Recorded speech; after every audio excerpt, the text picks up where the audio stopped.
I invite you to rise for the invocation and then stay standing for our singing of the national anthem.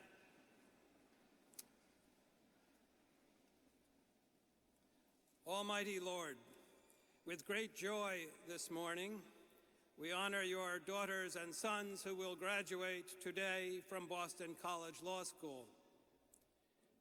They have touched all of our lives, and we proudly celebrate their achievements. We pray in gratitude to you for your blessings upon our graduates.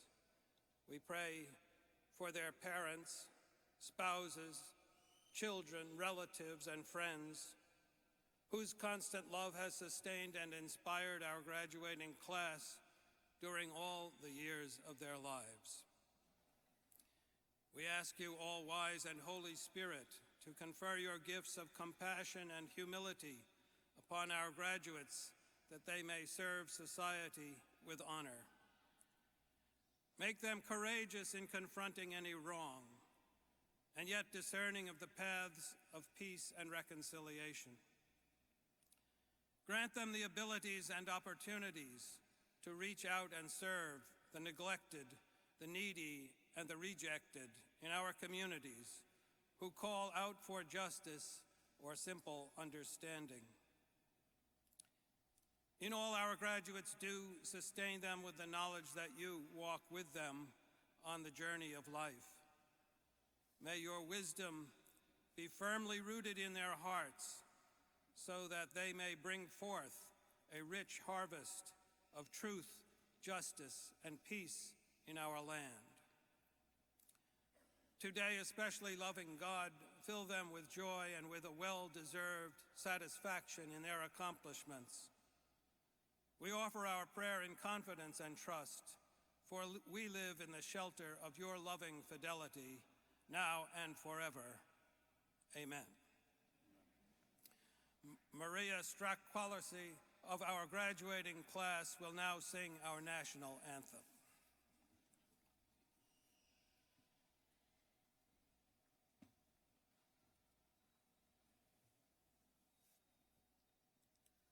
Oh, say, can you see by the dawn's early light what so proudly we hailed at the twilight's last gleaming, whose broad stripes and bright stars through the perilous fight o'er the ramparts we watched were so gallantly streaming, and the rockets' red glare, the bombs bursting in air, gave proof through the night that our flag was still there.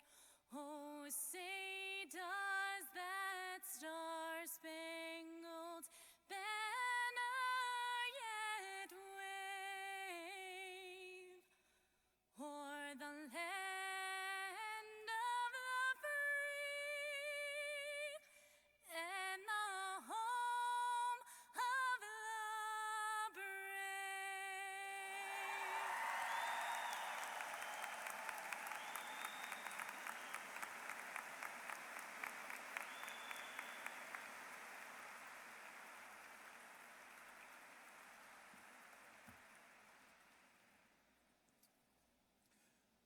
Good morning and welcome to everyone. Welcome. Father Leahy, distinguished guests, particularly our commencement speaker, Justice Geraldine Hines, spouses, children, family, and friends of our graduates, and on this very, very special day, members of the Boston College Law School class of 2017. Thank you for joining our commencement celebration. I'm pleased to welcome you, our new graduates, to the ranks of the legal profession. And I suspect you're going to hear this again and again all day today, but we are all very, very proud of you. Justice Hines and her colleagues on the bench represents something that you, as new graduates of Boston College Law School, should understand very well. In interpreting and empowering the rule of law, our judicial system stands for equal justice for all. For justice to prevail, our legal system must be able to rise above politics. It should not favor one group over another, or privilege those who are a certain color, have more money, belong to lobbying groups, or run corporations. Unfortunately, we all know that this isn't always the case, and it seems even more obvious in today's world. Today, we are increasingly divided by a lack of respect for others' opinions. Bitterly contentious political campaigns have become emblematic of a broader decline in civility across our culture. It is increasingly easy to have our own opinions continuously reinforced through our walled garden social media accounts, while ignoring or even ridiculing others' points of view. The consequences for our common life are far from harmless. Emboldened by their unchallenged opinions, many begin to see their neighbors and fellow citizens as enemies, sometimes with devastating consequences. Rather than modeling ways to reach across our differences and enhance the common good, many of our political leaders stoke the flames of partisanship, working primarily to hold their seats or build their own power bases at the expense of what is best for the country. This is not what being a public servant is supposed to represent. The Czech intellectual and politician Václav Havel wrote that politics is simply a matter of serving those around us, serving the community, and serving those who will come after us. This can only be done, he argues, by resisting corruption and by being tolerant, decent, and just.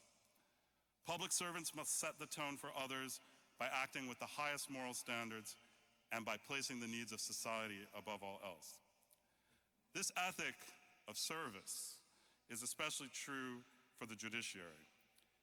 In introducing Justice Hines, I'll speak shortly of her lifelong commitment to addressing injustice with civility and recourse to the rule of law, from police brutality to civil rights abuses to education and employment discrimination.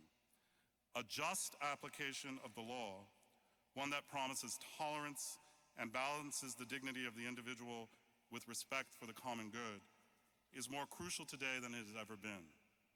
The law can protect our most precious values and our most vulnerable people, or it can tear them down. This is why leaders who are truly committed to serving others are so very important. And it's why you, our newest graduates, have such an important task ahead.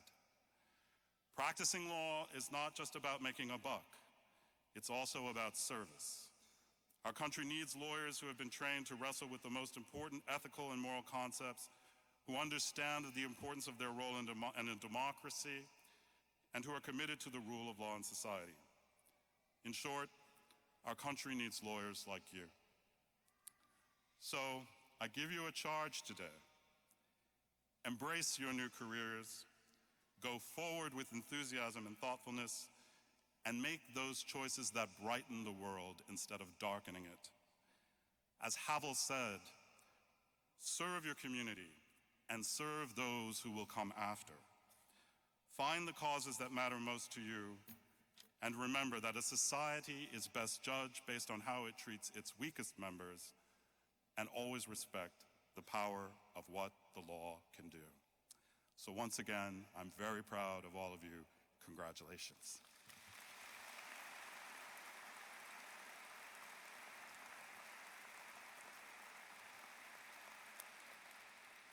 It's now my great pleasure to introduce Father William P. Leahy of the Society of Jesus, the president of Boston College. Father Leahy is a member of the Wisconsin province of the Society of Jesus, and he became the 25th president of Boston College in July 1996. He came to Boston College from Marquette University, where he served as a faculty member for 6 years, and then as executive vice president. Father Leahy holds a PhD in history from Stanford University, an MA in U.S. history from St. Louis University, and master's degrees in divinity and sacred theology from the Jesuit School of Theology in Berkeley, California. He He's the author of Adapting to America, Catholics, Jesuits, and Higher Education in the 20th Century, as well as scholarly articles on religious and educational history in the United States. Father Leahy is also a trustee of Santa Clara and Creighton Universities and the ecclesiastical faculty here at Boston College. Please welcome Father Leahy.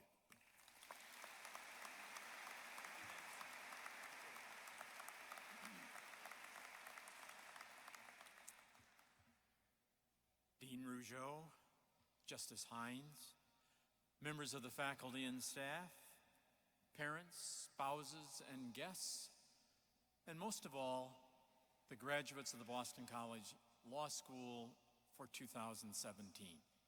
Welcome to Conte Forum and this ceremony. I am pleased that I can come here and say a few words about this event and what we are gathered for. I think of today as a moment of great gratitude, of celebration, but also of opportunity. We come here to mark the end of law school for our graduates. And it reminds us, I believe, what Boston College Law School has been about ever since it was founded in 1929. The goal for Boston College is that those who graduate from its law school go on to serve, be competent, and have an impact. And we know today more than ever, we need individuals who engage in the work of the law to be people of integrity, who have competence and hope, and I think particularly resilience. I can't recall a time where we have more needed individuals who endorse the rule of law and seek to protect the rights of all. We want members of the legal profession to be individuals whose lives are marked by honesty, generosity, compassion, and integrity. The law remains a noble profession and a wonderful way to serve and do good, to work for the greater glory of God. I also believe that this ceremony invites us to look back in thanksgiving and also to look forward with hope, to rededicate ourselves to using our gifts to help those less fortunate.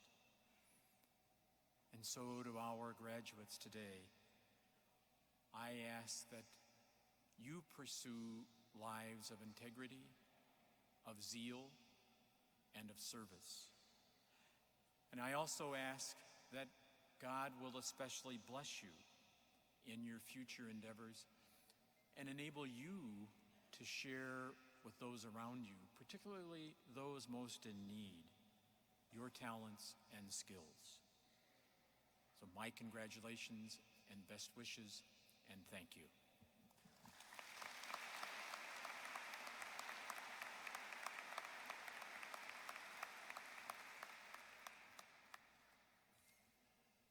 Hello, I'm Alfred Yen. I'm the Associate Dean of Faculty, and it's my pleasure to bring to you the greetings of my faculty colleagues, greetings to our podium guests, especially Justice Hines, the families and friends and loved ones of the class of 2017, and of course you, our prized graduates this year. All of us on the faculty find it a great privilege to teach you and to see you grow, and so many of you have such bright futures ahead. It's just a thrill for us to hear you tell us about the plans that you've made and the things that you want to do, and we wish you great success in the years ahead.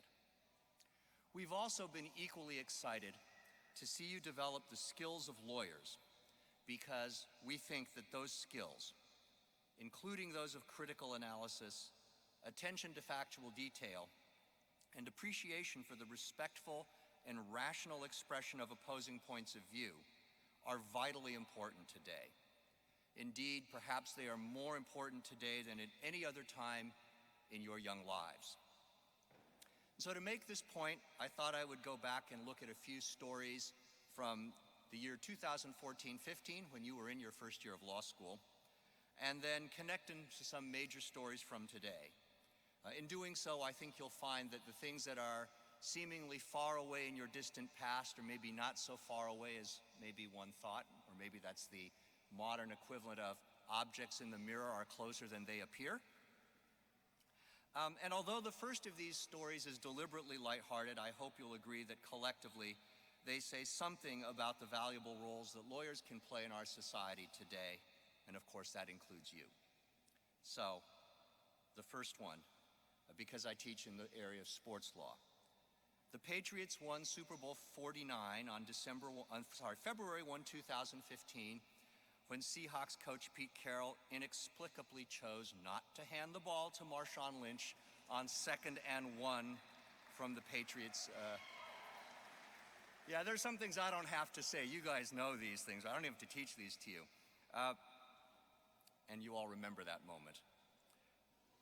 Some argued that the victory was tainted because Tom Brady had been accused of being involved in a scheme to deflate footballs in order to make them easier to grip.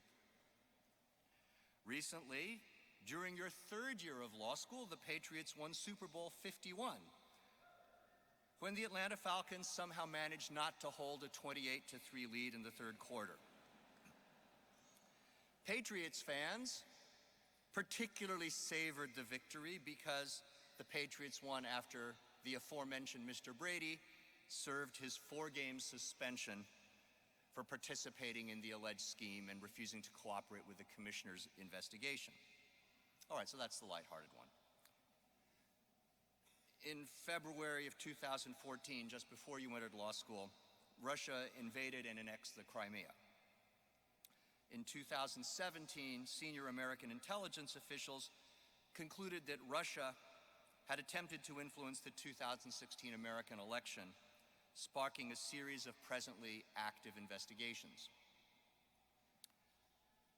In 2015, over 1 million refugees migrated to Europe, up from 280,000 in the previous year. This year, the President of the United States signed an executive order banning travel from 7 majority Muslim countries and proposed building a wall along the United States-Mexico border. And in 2014, Thomas Piketty's Capital in the 21st Century reached #1 on the New York Times bestseller list. Piketty argued that strong economic growth and the rise of a middle class are historical anomalies. Using historical data, Piketty argued that, unless disrupted by what he called shocks, the natural course of capitalism is the growing accumulation of wealth by a relatively small number of individuals in the context of a slowly growing economy. Piketty argued that the 21st century would see continued accumulation of wealth by the few and slow growth without the introduction of shocks. Not surprisingly, Piketty's book generated considerable debate focused around the growing trend of economic inequality and whether it is socially desirable. Of course, in this year, in the name of job growth, the President of the United States proposed tax reform featuring aggressive tax cuts that heavily favor the wealthy. All of these events have deeply divided people. And I think it's safe to say that at least the last 3 of them are matters of highly important public significance. And here's where the importance of your training as lawyers comes in. When people live together, disagreement, including vehement disagreement, is inevitable. When disputes arise, we have choices about how to resolve them. We can oversimplify, mislead, bully, or otherwise avoid the genuinely tough process of understanding others whose perspectives differ from your own and whom you do not think you know well. Alternatively, we could listen with an open mind, exchange ideas in good faith, look at the facts, and allow rational discussion to point the way forward. I believe that becoming a lawyer means committing yourself to the second approach. None of the debates that I have spoken about here, even Deflategate, can be resolved without reference to the law. And law functions best when it is the product of rational analysis anchored to reality. My colleagues and I have enjoyed teaching you and watching you develop into people who can make powerful contributions to the creation and application of law in the years ahead. And we look forward to hearing about what you choose to do. Good luck to each and all of you, and please keep in touch.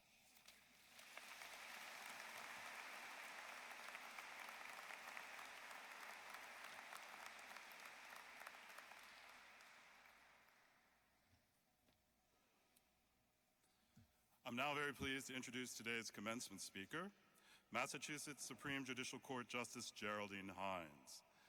I'm also pleased to announce that she's agreed to join us as our Rappaport Distinguished Visiting Professor for Spring 2018. So we'll be seeing more of her in the near future.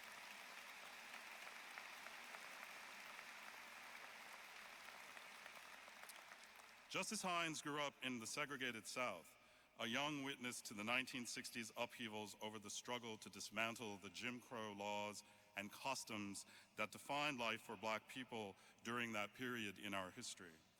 Her appointment to the SJC by Governor Deval Patrick in 2014, a first for a Black woman in the 322 years since the establishment of the court, capped 4 decades of service to the causes she championed based on her experiences as a child of the Mississippi Delta. As she once said, I chose work that was important to me, work that allowed me to join like-minded people determined to change the status quo. After graduating from law school, Justice Hines became a staff attorney at the Massachusetts Law Reform Institute, where she litigated prisoner rights cases. She later applied her research into police misconduct as an MIT fellow when serving as co-counsel in Commonwealth v. Willie Sanders, a highly publicized trial of a Black man accused of raping 8 women. And as a staff attorney at the Harvard University Center for Law and Education, she litigated civil rights cases relating to discrimination in education and advised on special education law. Later, as a founding partner in the first law firm of women of color in New England, she litigated cases on discrimination in education, labor and family law matters, employment discrimination, and police misconduct claims. She began her judicial career in 2001 as an Associate Justice of the Superior Court and was appointed to the Appeals Court by Governor Patrick in 2013 before her appointment to the SJC a year later. Among the more prominent organizations in which Justice Hines has been involved are the American Civil Liberties Union, the National Lawyers Guild, and the National Conference of Black Lawyers.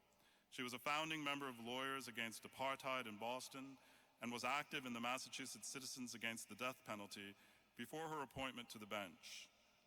Out of her concern for human rights in the international arena, she was an election observer in Eritrea and in the first all-race election in South Africa. And she participated as a member of a delegation of lawyers investigating human rights abuses in the Middle East. Please give a very warm welcome to Justice Geraldine Hines.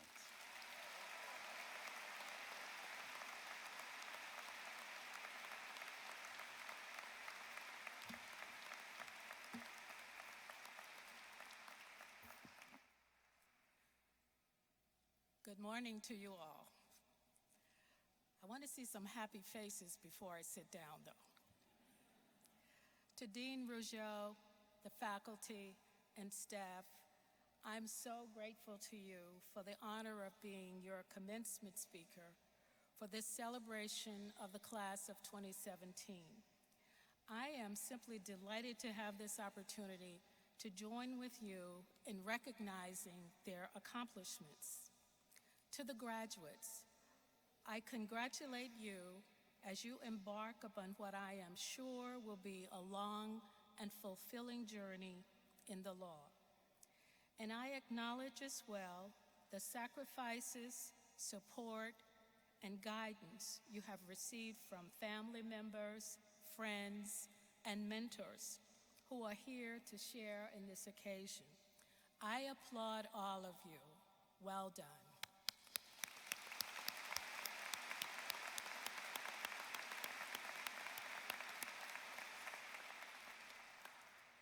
I must say that when I went to law school almost 50 years ago, our profession, as reflected in the law school faculties, the bar, and the judiciary, was largely an exclusive fraternity.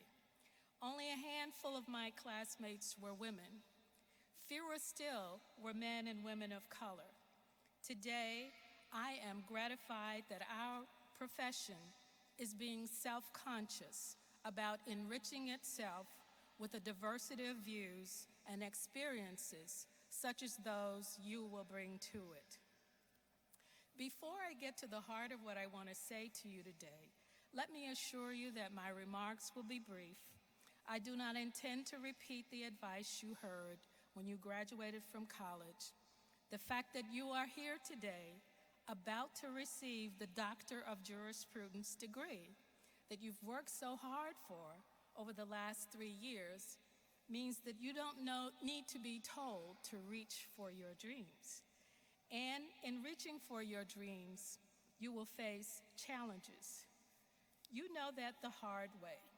You got through that first year when you were told at every turn that the key to success was learning to think like a lawyer, and you hadn't the slightest idea what that meant. You do now. And of course, your presence here at this moment is the best evidence that you know what you need to know about meeting challenges and overcoming obstacles. Instead, I want to take advantage of what I am presuming to be your willingness to be polite and to listen to the speaker for just a few moments. I want to talk to you about the urgency of being engaged and vigilant as a lawyer and as a citizen in the preservation of our constitutionally guaranteed liberties and being committed to the unfinished business of equal justice under the law in our country.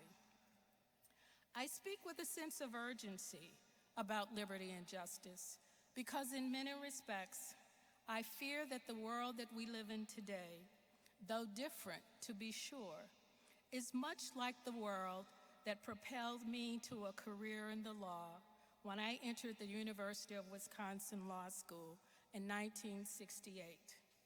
The world as I knew it then was colored by my experiences growing up in a Mississippi Delta town where Black people were expected to know their place and to stay there. It was a world where the spirit-crushing regime of racial oppression claimed so many dreams, so many possibilities, and indeed, so many lives. As a young girl, I knew about Emmett Till, who was brutally murdered in 1955 for allegedly whistling at a white woman who, according to a new book, has admitted that the accusation was false. I knew about Mac Charles Parker, who was accused of raping a white woman, but was lynched before he could even engage in the facade of trying to prove his innocence in a Mississippi court. I knew about Medgar Evers, who had been ambushed and gunned down by an admitted white supremacist in the driveway of his home in 1963. And of course, I knew about Bloody Sunday, March 7th, 1965, when John Lewis and all of the other brave men and women tried to cross the Edmund Pettus Bridge for the sake of voting rights. So it was impossible for me, coming of age in a place intent on keeping alive the values of the Confederacy, not to appreciate fully the injustice flourishing all around me. Seeing all of this in real time, the spirit of rebellion against a society bent on denying our humanity in every imaginable way guided my path to a career in the law. Any youthful angst about what I would do with my life was cured by being woke to what was going on around me. Can I get a hand on that?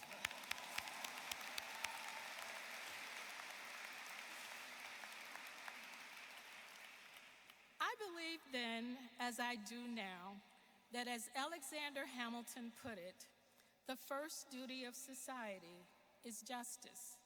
So I came to my calling as a lawyer in the tumult born of the struggle to end Jim Crow and all of its vestiges. I knew that was the thing to do, despite the fact that at that time, I believe only four black lawyers were licensed to practice in the state of Mississippi, and I only knew two of them by name.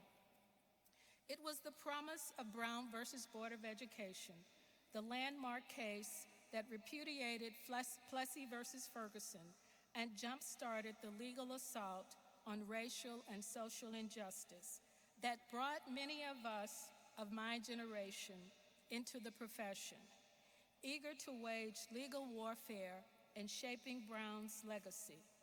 We followed in the footsteps of the legal giants like Thurgood Marshall, Constance Baker Motley, Julius Chambers, Jack Greenberg, and countless others who used every weapon in their legal arsenal to coax progress from the indifference and intransigence that stood in the way in the decades after Brown. Like them, we put our faith in the law to dismantle the racial status quo, to shine our light on the dark places in our country where injustice was allowed to flourish. Now, it goes without saying that de jure segregation and other overt vestiges of slavery that prevailed in our country for well near 100 years after the Emancipation Proclamation have now been erased from the books. So the legal challenges that inspired my journey in the law are not precisely the same as those that await you as you take your place among us. Your challenges are different, to be sure, but just as compelling. You come into the profession at a troubling moment in our nation's history. The imperative to preserve our collective faith in the rule of law, to guard our constitutional liberties, and to attend to the unfinished business of equal justice under the law presses hard upon us. I say this because right now we are in a season when racial, religious, and ethnic antipathy fuels, and I dare say, poisons our public discourse and even our public policy. Our collective faith in the rule of law is at risk when the unsuspecting public is encouraged to question the legitimate role of a judge to interpret the law and to decide the issues presented to her, and when judges are derided because of their ethnicity or belittled as so-called judges.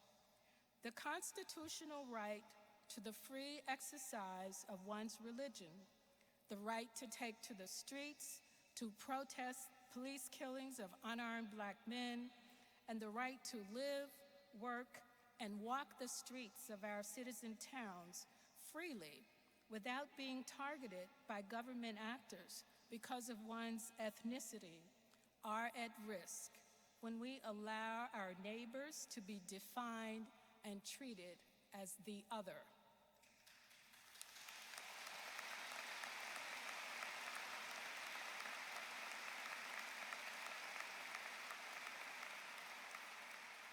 The cornerstone of our democracy is at risk when the right to vote, a right won by the sacrifice of life and limb, can be voted out of existence for reasons based on race or perceived political affiliation.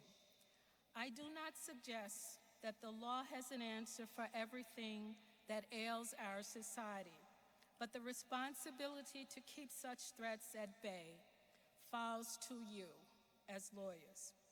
Those of you who will take up the cause of the poor, the wrongly convicted, the immigrant, or any of the despised among us, together with people of goodwill, are the best defense against the retrenchment that some would like to see in our country.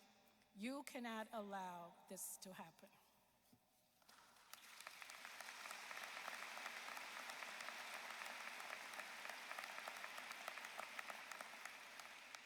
Whether or not you choose a career as an advocate for racial, social, or political justice, you still have a role to play.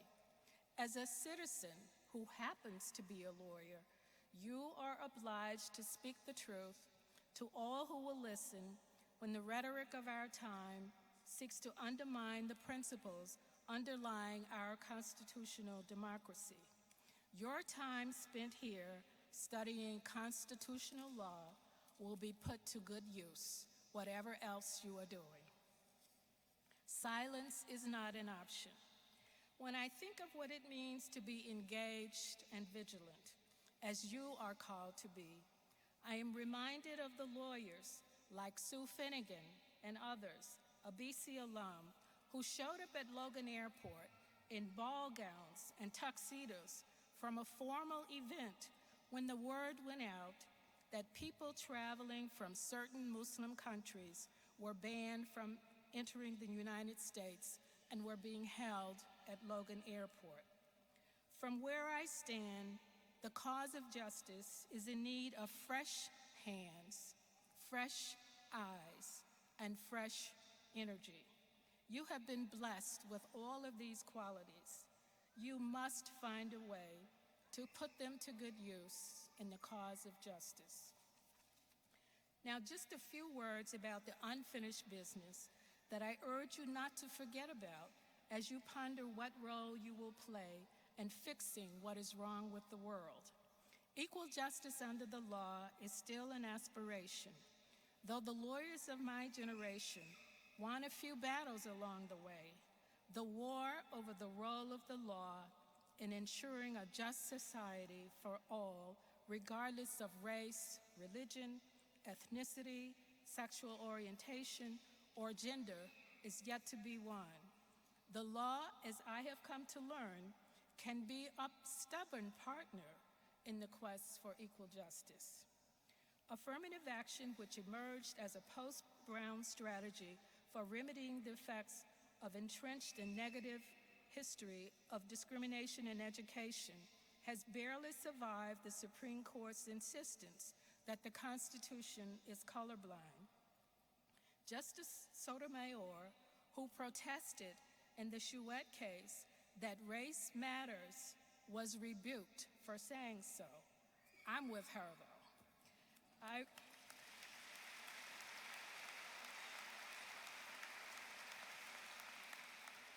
I remain convinced that Justice Harry Blackmun understood the world as it is when he said in the Bakke case that in order to get beyond racism, we must first take account of race. There is no other way. And in order to treat some persons equally, we must treat them differently. We cannot, we dare not, let the Equal Protection Clause perpetuate racial supremacy.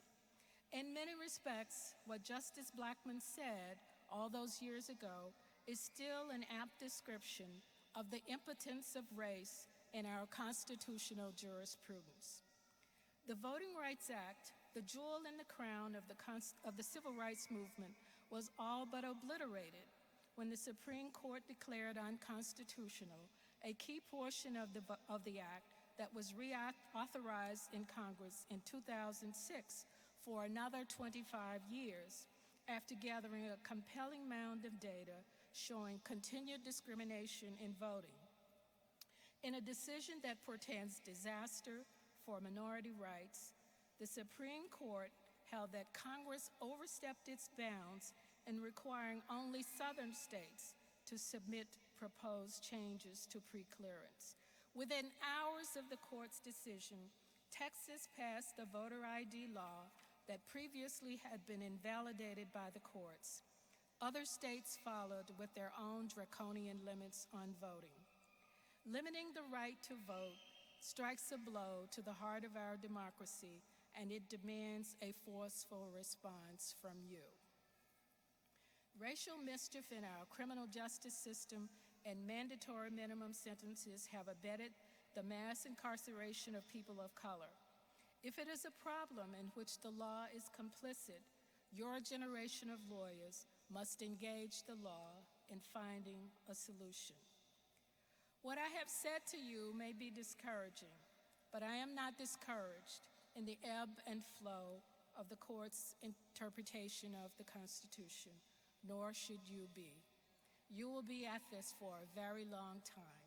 Things can change. At the end of the day, the story of your life in the law will be the story of the choices you have made as you travel along the path of your career. Choose service, choose hard work, choose to make a difference. Be vigilant. I leave you with the prayer that requires no breach of the wall between the church and state. My prayer is that you will continue to be blessed with the wisdom, fortitude, and courage that has brought you thus far on your journey, and that you will take to heart the command of Proverbs 31, verses 8 through 9. Speak up for those who cannot speak for themselves, for the rights of all who are destitute. Speak up and judge fairly. Defend the rights of the poor and the needy. I wish you all Godspeed.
I will announce the names of the candidates for the Master of Laws.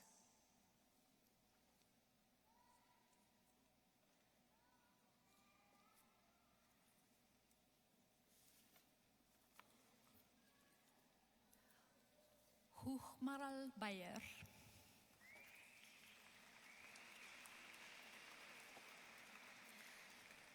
Xu Yin Sao. Qian Qian Dai. Makda Shimilis Eshete.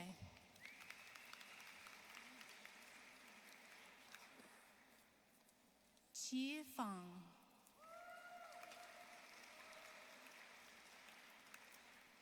Min Jung Kim.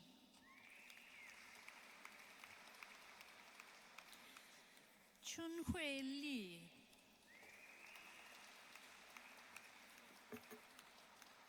Othman Abubakar Mulindwa. Juliette Roux. Adriana Sanchez Correa. Julien Pierre Tanuri. Luz Maria Baidele Lederman. Yinghui Xiao. Gal Jochman Neer. Tian Zhou.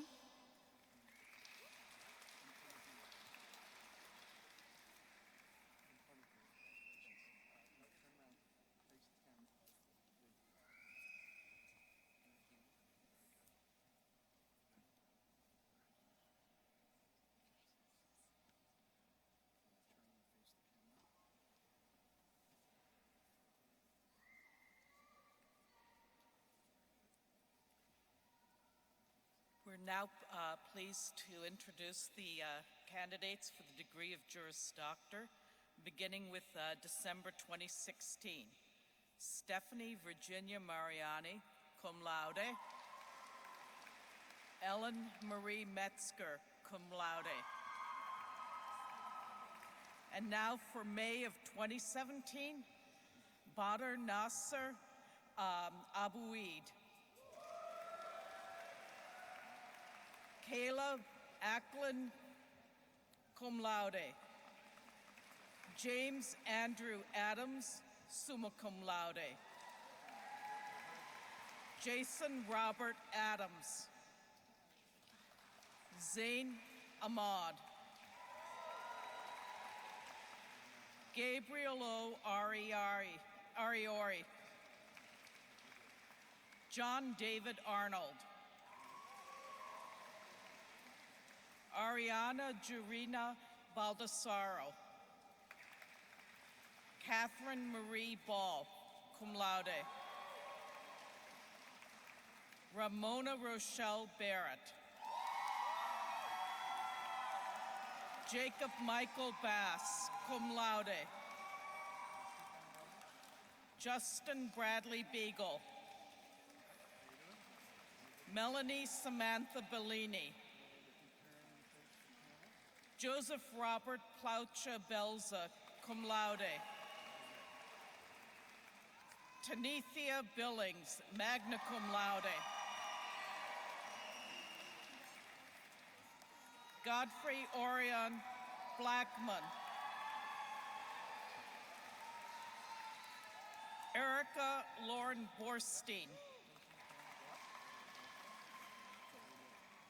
Guyong James Bohr, magna cum laude. Dana C. Borelli. Sean B. Brady. John Laird Buchanan. Jenna Carolyn Birch. Megan Amelia Burns. Bridget Carr Butterworth. Kathleen Marie Byrne. Brittany Adair Campbell, cum laude. Margaret Kapp. Natalie Marie Capolazzo, cum laude. Joseph Anthony Capraro, cum laude. Gavin Timothy Carpenter. Jacob Carvalho, cum laude. Sarah Jean Casatley. Jonathan Cassius.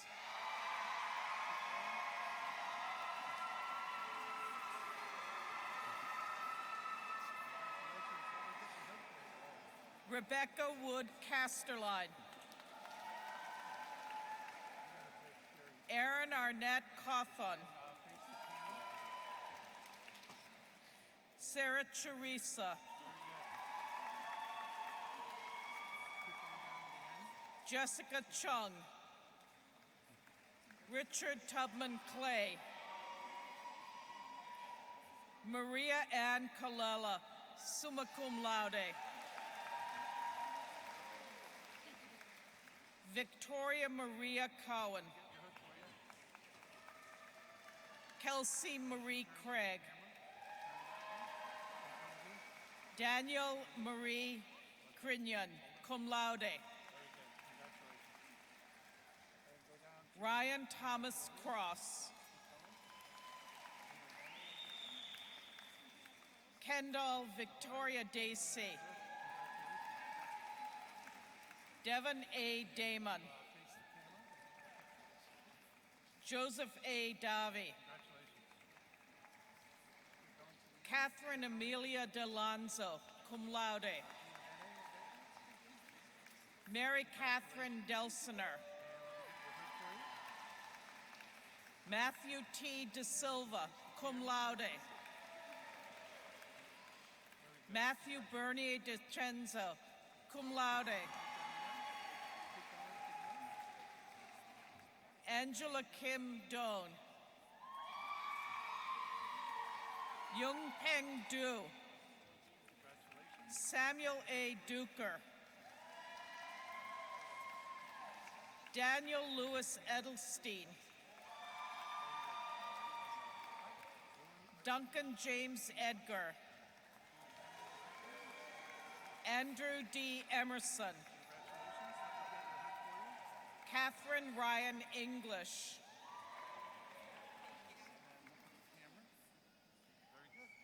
Alexa Esposito. Sophie Claire Marie Esquier. Joseph William Fuzzino. Sean A. Feener, cum laude. Maxwell B. Fight, cum laude. Patrick Jude Foley. Kristen Ann Kierma Friedman. Maximiliano Alexis Galindo. Ashley Gambone, cum laude. Aaron K. Garrity, magna cum laude. Patrick D. Godette. Elizabeth E. Georgiopoulos. Louise Basil Giannakis. William E. Gildia. Joseph Patrick Glacken. Ariel Glantz. Justin Robert Gomes, cum laude. Cynthia Gonzalez. Adam Bryce Goodman. Nicholas Reese Green, magna cum laude. Lindsay Rose Grossman, cum laude.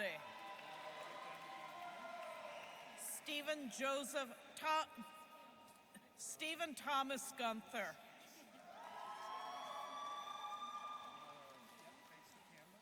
Keith Uen Nuo Guo, cum laude. Francis R. Ha. David Matthew Haber.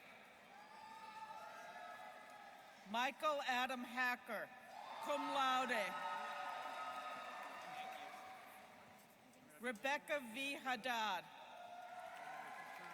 Sean Kieran Haggerty. Danielle Marie Hakel, magna cum laude.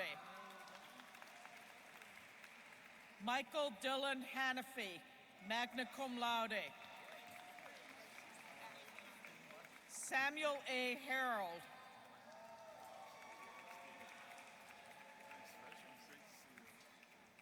Musa Hassoun, cum laude. Derek B. Heltzel.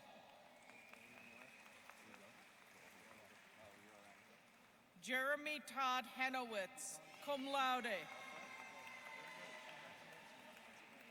Allison Nicole Henry. Alexander Joseph Hevia.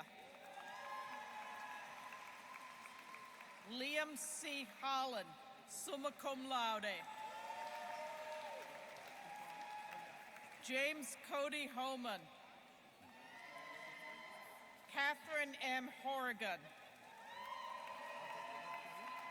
Sarah Blaise Huddleston. Adriana Hughes. Jenaway Marie Hughes.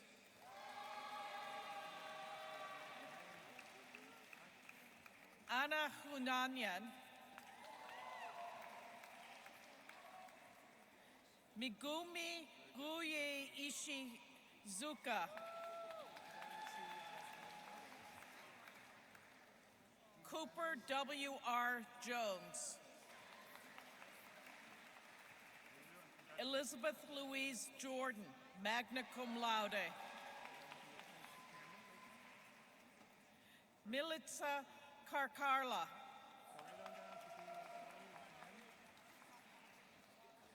Amani Kira Kansi.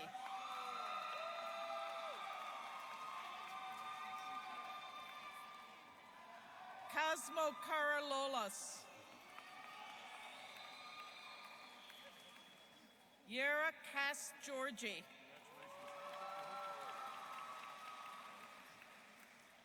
Jennifer Ariel K.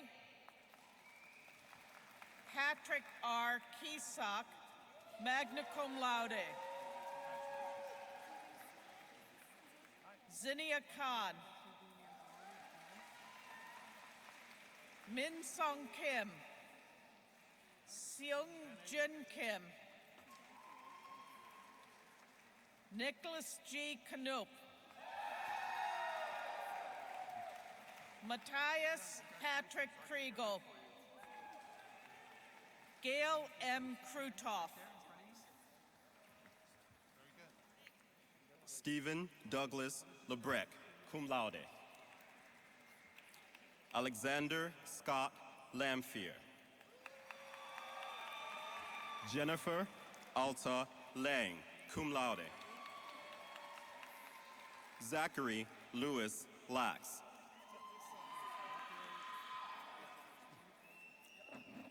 Enoch J. Lee. Keyoungha Lee. Michael LeGregny, cum laude. Jeremy Joseph Levesque, cum laude. Adam N. Levitsky, magna cum laude. Vincent Lee. Robert Linolia, cum laude. Rodleen Louisen.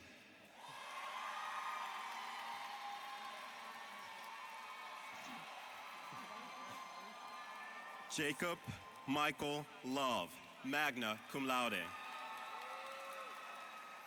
Nathan B. Lovett, cum laude. Matthew A. Lumpkin. Myra Iman Mahmood. Sonia Merritt, cum laude. Samuel Huntington Martin. John Lavelle Mason, cum laude. Alan P. Matthew, cum laude. Carly Ann Mayer. Kristen Emily McAlpin. Ryan R. McCabe, cum laude. Brendan McTurnan McRory. Jeremy Peter McManus. Hale Hannah Melnick, cum laude. Miguelina Mercedes. Cameron Alicia Mercurio. Catherine Bessie Mitchell. Christopher Modlish, magna cum laude. Stephanie Molina. Joshua Wilson Moore, magna cum laude. Małgorzata Anna Rodzek, cum laude. Ryan John Murphy. Thomas Francis Murphy III, cum laude. Donald Zachary Michaelak. Sammy Najib. Brianna Andrea Nusif, cum laude.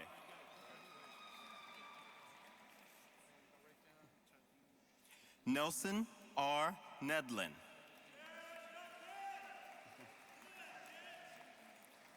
Koa Vu On Gwen. Emma L. Nitzberg, cum laude.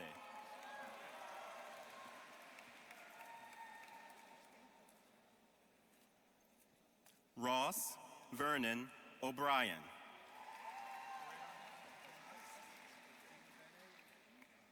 Charlene Punina Oshogo.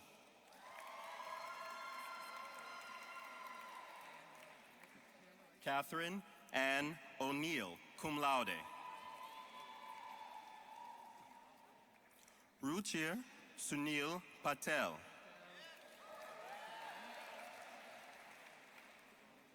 Michael Patnode, cum laude. William Shields Pfeiffer, cum laude. Ian Wyatt Peltzman. Heather Perez. Alexander Clyde Pluzanski, cum laude.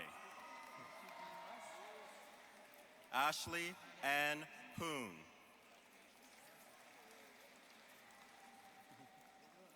Alexander Nolan Porter, magna cum laude.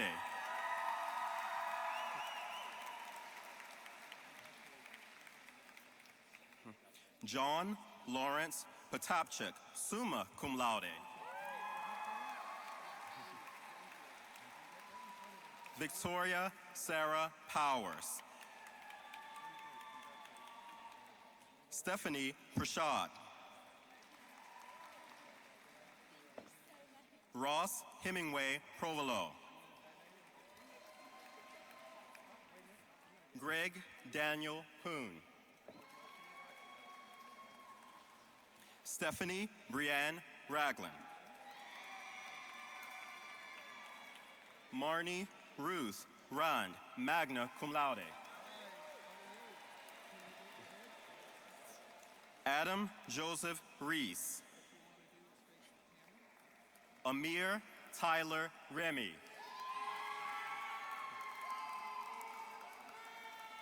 Danielle Angela Reyes.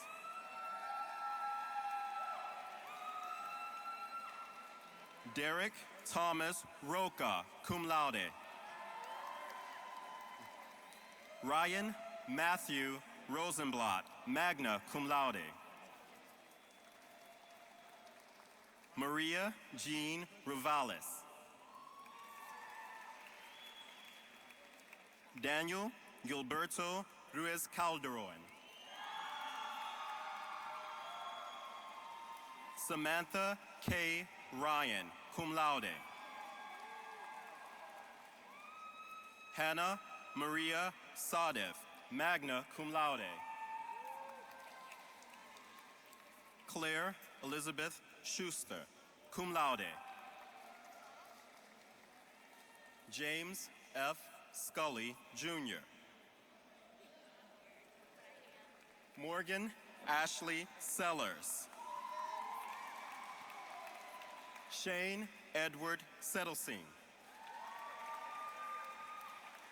Ariel Maris Seymour. Alexandra B. Shalom. Michael Amon Shanahan. Brian C. Shaw, magna cum laude. G.G. Shi, cum laude. Natalie Soto. Reginald Sebastian St. Louis. Brett A. Stanley. Trisha Elizabeth Starkey. Maria Lynn Strakwalersi, cum laude. Daniel Lowry Striegel. Kevin Owen Tarsa, cum laude. Dallas Gray Taylor. Matthew A. Taylor. Jacob Joseph Thaler. Michael Lawrence Thomas, cum laude. James Kearney Ming Hing To. Edwin J. Torres, cum laude. Paula Michelle Trejos. David Chung Truslow, cum laude. Rufus Walker Schultz Urian. David Alexander Vaught. Ramya Shri Valabaneni. Tulia Gabriella Van Dunk.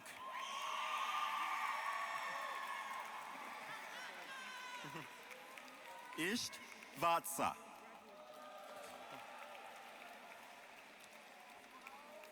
Carla Alexandra Varaga Perez.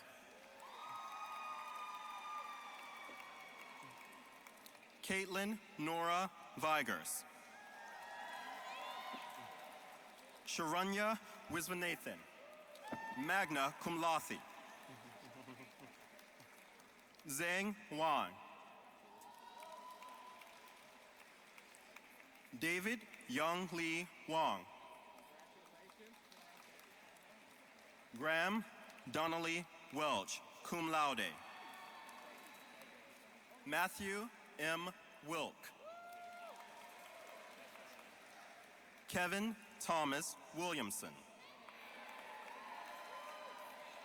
Amelia Marie Wirtz, summa cum laude. Lucy Chanfant Wolf, cum laude.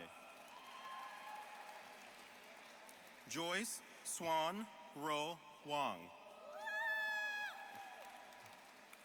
Jamin Su. Noor Shu. Xiaolong Shu.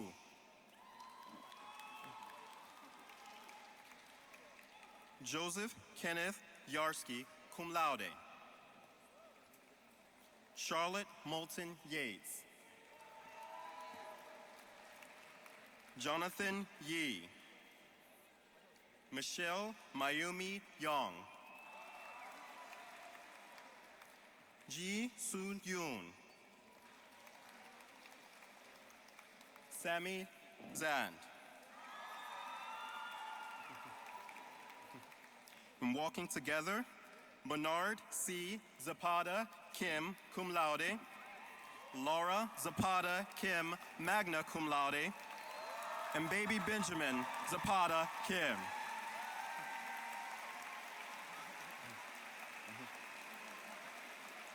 Mai Pan Zermias.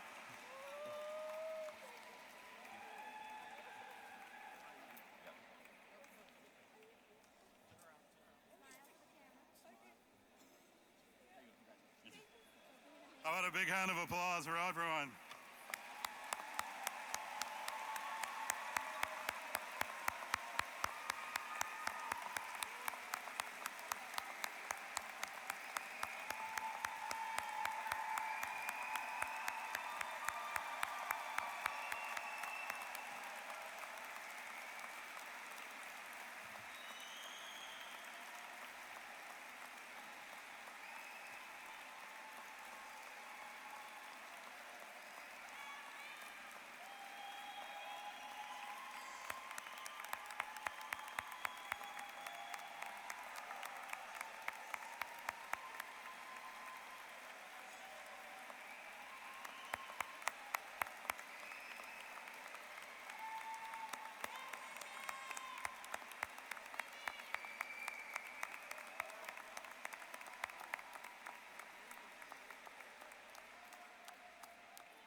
Congratulations to you all. I'd now like to present our Graduation Day awards. The first award is the Susan Grant Desmarais Award for Public Service Achievement and Leadership. Our Susan Grant Desmarais winner is Sonia Merritt.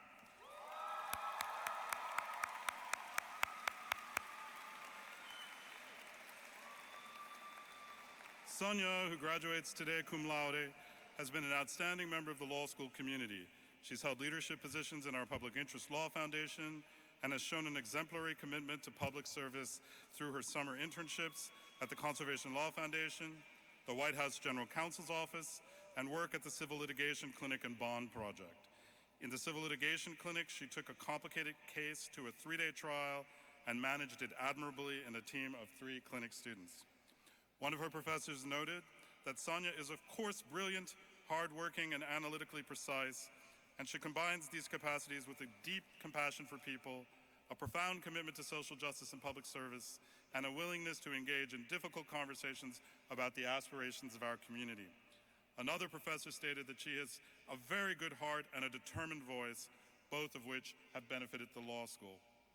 Sonia has also served as a research assistant, a resident hall assistant, a student leader at our sidebar retreat, a tutor in our academic success program, a fellow with the Klaus Center for Constitutional Democracy, an executive board member of the South Asian Law Students Association, and as articles editor on the Boston College Law Review. After graduation, Sonia will pursue a career in public interest law. Congratulations, Sonia.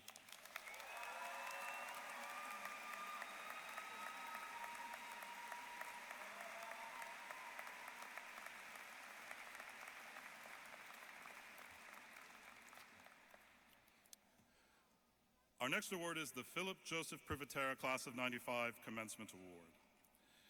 The Privatera Award recognizes an individual who is an extraordinary student leader as well as an excellent scholar.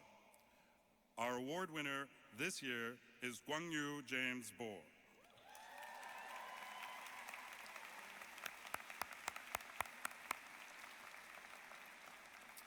James, who graduates today magna cum laude, has been involved in nearly every aspect of life at the law school and has excelled in everything that he has done.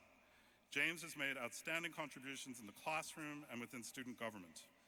James has bettered our community through his 3 years of service and leadership on the Law Student Association, most recently as vice president, his work on the Lahanas Diversity Retreat, his excellent clinical work in our civil litigation clinic, and the careful attention that he has paid to landing quality scholarship as an executive articles editor for the Boston College Law Review. James also served as a Rappaport Fellow, an academic success program tutor, and a teaching assistant. His classmates and professors have described James as considerate, measured and discerning, welcoming, kind, friendly, an outstanding ambassador, and a gifted leader and diplomat. After graduation, James will serve as a law clerk at the Supreme Judicial Court of Massachusetts.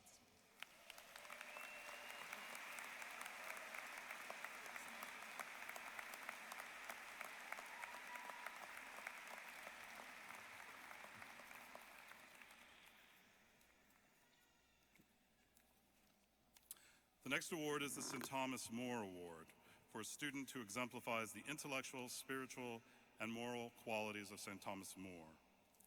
One of our highest honors, the St. Thomas More Award, is named for a Catholic saint who famously put his devotion to faith and morality above a love of worldly power and position. This year's St. Thomas More Award winner, Dallas Taylor.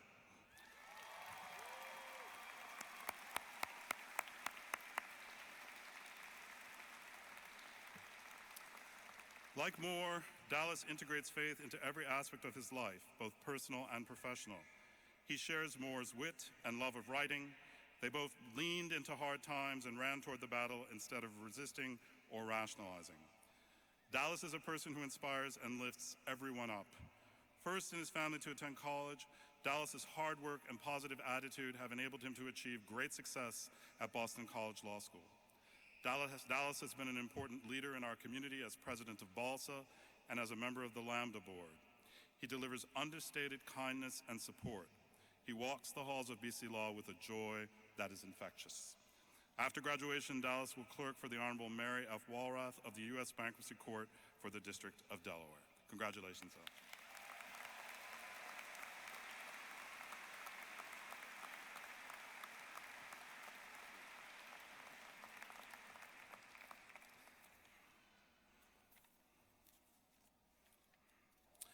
And our final award is the Attorney Michael A. Flanagan Award for highest academic rank.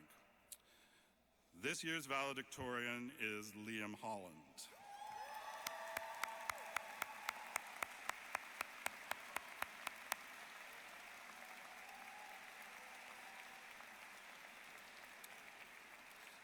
Liam graduates summa cum laude with a grade point average of 3.884. Liam served as a senior editor on the Boston College Law Review, an academic fellow with the Clow Center for Constitutional Democracy, and a public service scholar. During his first year at BC Law, Liam also served as a member of an important Massachusetts Solar Energy Task Force. He participated this year in the year-long Attorney General Externship Program, where he interned in the Administrative Law Division. Liam was the recipient of the Dean Dooley Award 2 years ago when he received it for earning one of the 2 highest GPAs after his first year of law school. After graduation, Liam will clerk for the Honorable Justice Kimberly Budd of the Massachusetts Supreme Judicial Court, and then Judge Lawrence L. J. Velardo, United States District Judge for the Western District of New York. Congratulations, Liam.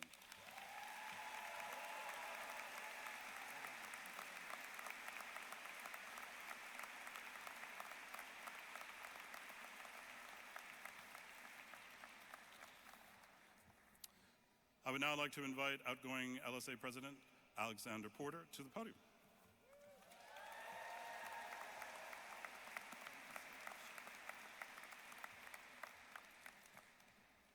Justice Hines, Father Leahy, Dean Rougeau, faculty, honored guests, and most of all, my friends, the class of 2017.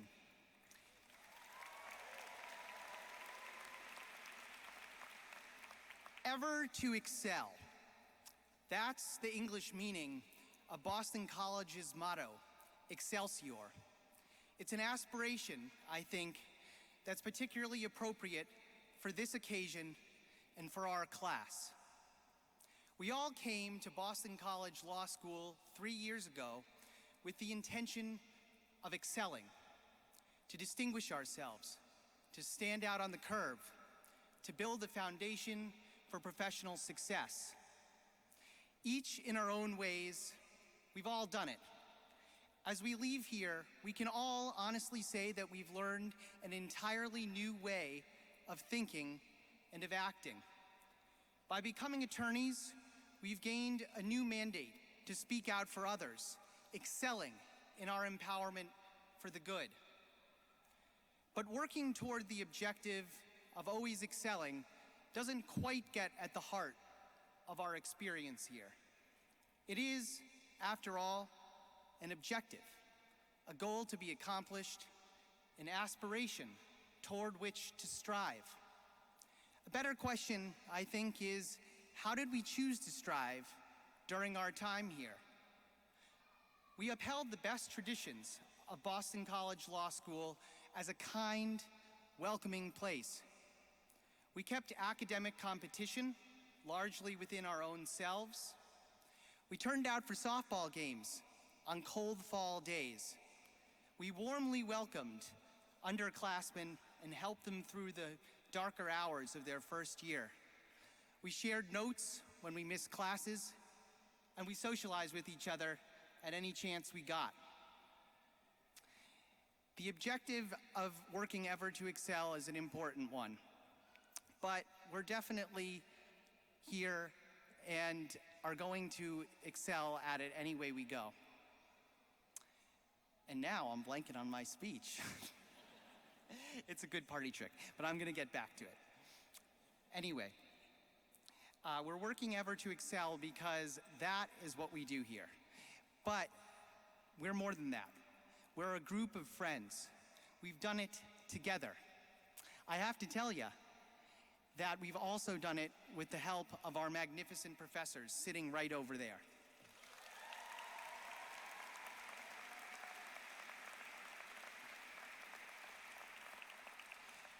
For those of you in the audience who don't know them, they're a pretty funny bunch. And they definitely were with us during days that were really dark, really cold, really snowy. I remember during 1L year, it was a terrible, terrible winter. There were drifts of snow that were essentially like trenches, World War I trenches. And one day, our section was completely downtrodden, and Professor Broden, sitting on that aisle over there, he felt it. He came into the classroom and he deadpanned. He said, "You know, it was so cold downtown today that the lawyers were keeping their hands in their own pockets." And who could forget Bob Bloom a little bit later in our law school careers, running around the room in a tight brown cop shirt, trying to make a fake arrest of a fellow student. It was a feat I know that he only excelled further at on the Plex tennis courts. But all joking aside, these professors over here modeled the kindness that they expected of us during our time at BC Law. Which brings me back to my initial question. How did we choose to strive? Clearly, through friendship. We built deep and abiding bonds that will go far beyond our time here at BC Law. They're bonds built of mutual respect and of affection.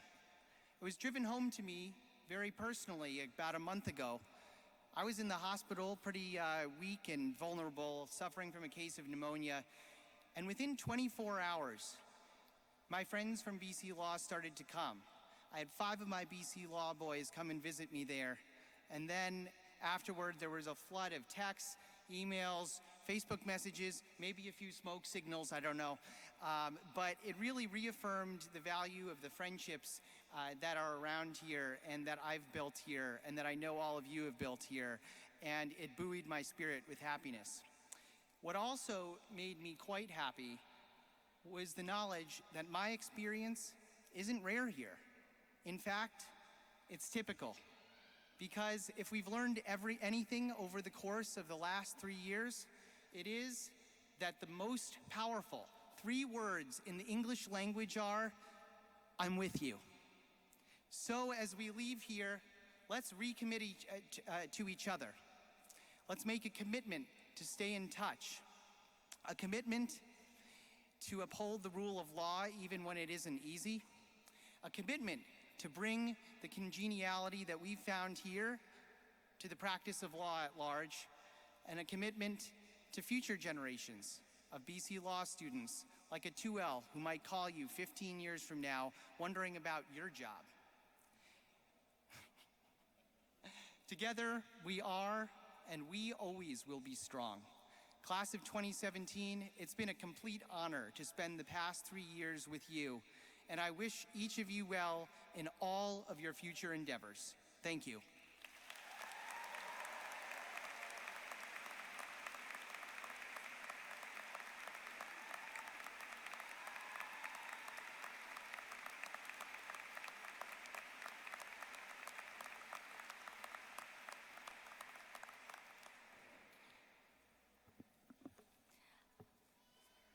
I'll invite you to remain standing or to rise if you are able, as we offer this prayer. God, Master of the universe, Creator of all things, source of life, mercy, and love, known by many names, who has spoken to all people in all times through an abundance of prophets, we gratefully acknowledge your presence with us here this morning. Today, we celebrate the Boston College Law School graduates of 2017, who journey on to new endeavors with distinction. We thank you for the opportunity to learn and grow. On this day of celebration, we reflect on our accomplishments, on our tasks partly completed, on challenges met, on failures unexpected, on spurts of creative energy and moments of stagnation, on disappointments and surprises, on cherished relationships, on the passage of time. Together, we ask for your blessing. In the Jewish faith, we recite a blessing when we arrive at an occasion of joy. It is recited as a child is born, as one celebrates a birthday, takes a vow of marriage, or reaches a life milestone. The blessing is also recited in anticipation of a new experience or the opportunity to do something for the first time. It is even said when one reunites with an old friend. One might think that this Shehecheyanu blessing celebrates accomplishment, one's ability to achieve or successfully complete an extraordinary challenge. Today is certainly such an occasion. But no, reciting the Shehecheyanu blessing should be reserved for occasions that are not only the work of human hands and minds. For we truly experience blessing when we realize the milestones we reach in life are also your will, O God. It is true that our students are the ones who have studied ungodly hours, read countless pages, and written innumerable arguments. They have taught, researched, collaborated, litigated, and served the community. Certainly, they have accomplished what was at one time unimaginable. But it is you who are the source of their courage and strength. It is you who instills the sense of justice within them. It is you who inspires them to pursue the passions that burn deep within. It is you, O God, who teaches them to serve humankind and be your partners in the creation of the world as it should be. Holy One, these students before us have arrived to this day because they put forth the effort. But they celebrate this day because you have sustained them and guided them with love. We are grateful, too, for the people you have brought into their lives, for they have been instructed by wise and compassionate professors, guided by skilled administrators, and blessed by the love and support of mentors, friends, and family.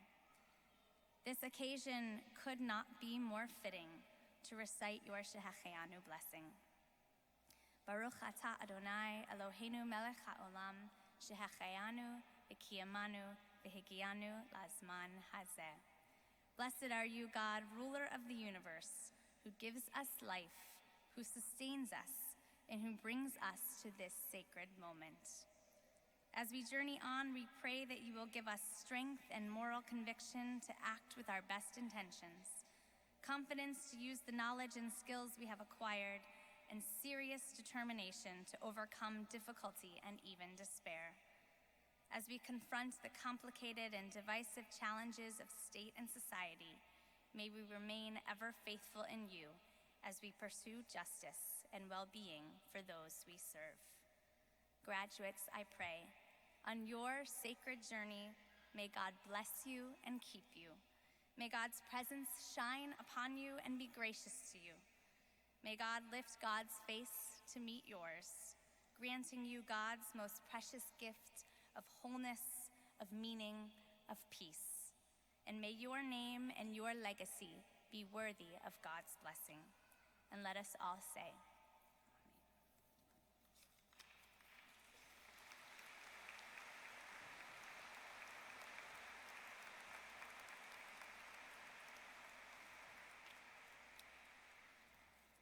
Once again, congratulations to all our graduates. There will be a reception that will immediately follow in the concourse. Thank you to all the friends and family who have come to support this wonderful class of 2017. Congratulations.